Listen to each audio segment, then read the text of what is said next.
দিনাজপুরের বচাগঞ্জ উপজেলায় পুকুর থেকে সাধকচন্দ্র রায়ের মরদেহ উদ্ধারের ৩ দিনের মধ্যেই হত্যার রহস্য উদ্ঘাটন করেছে পুলিশ। এ ঘটনায় জড়িত মনোদীপ রায় নামে একজনকে গ্রেপ্তার করেছে পুলিশ। শনিবার সকাল 11:30টার দিকে গ্রেফতার মনোদীপ রায়কে নিয়ে ঘটনাস্থলে আলামত উদ্ধারে যান পুলিশ সুপার মারুফাত হুসাইন।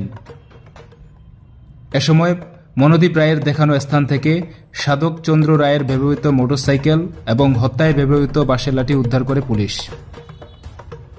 এর আগে 25 জুন উপজেলার বেদাহার এলাকার উৎপল রায় বুলু চেয়ারম্যানের মাছের পুকুর থেকে সাধকচন্দ্র রায়ের অর্ধগলিত মরদেহটি উদ্ধার করে পুলিশ।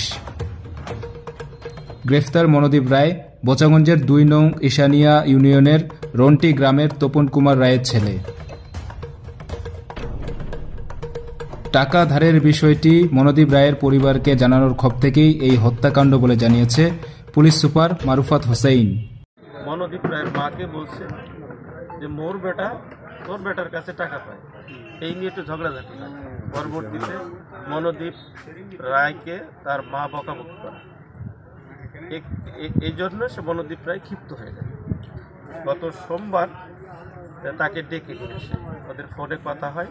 এই জায়গায় তারা উভয়ে আসে রাত আনুমানিক 9টার দিকে, আর এখানে আসে এই যে কেন বলে দিল পরিবারকে, এটি নিয়ে ওদের ভিতরে কথা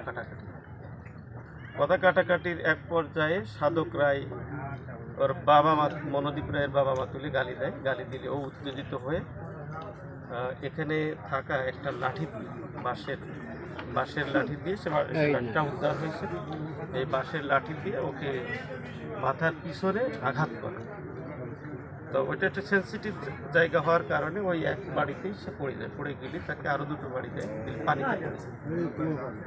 তো ওই অবস্থায় ও রেখে ওর ওই সাধক রায়ের যে মোটরসাইকেল এখানে রাখা ছিল, ওই মোটরসাইকেলটা পানিতে ফেলে চলে যায়।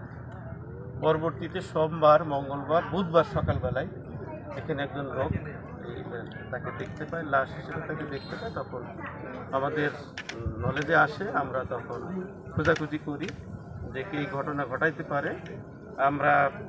আমাদের তথ্যে আসে যে মনোদীপ রায় এই কাজটা করছে। তো ইতিপূর্বে যেটা বলছি, এটা মনোদীপকে ধরার পরে আমরা তার কাছ থেকে শুনেছি এইভাবে তাকে এই কারণে তাকে মারে। তো আমরা ঠাকুরগাঁ থেকে তাকে নিয়ে আসি, এনে তার স্বীকারোক্তি মতে, তার দেখানো মতে আমরা এখানে পিওতে আসি। ঘটনাটা সে এখানে বলছে আপনাদের সামনে, এবং মোটরসাইকেলটা তার দেখানো মতে সেখান থেকে আমরা উদ্ধার করি।